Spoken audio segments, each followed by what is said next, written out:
موجوعا. فأين يا إخوتي في الدين نخوتكم؟ هل حبل وحدتنا قد بات مقطوعا؟ ما لي أرى الناس من حولي بها تخم، وطفل غزة بالآلام مفجوعا.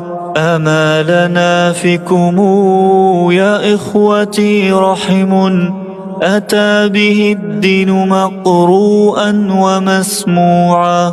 فما الذي قطع الأوصال بينكم وبيننا؟ هل غدا الإيمان منزوعا؟ جودوا علينا ولو بالماء نشربه، أو بالطعام ولو بالثوب مرقوعا. لا تسلمون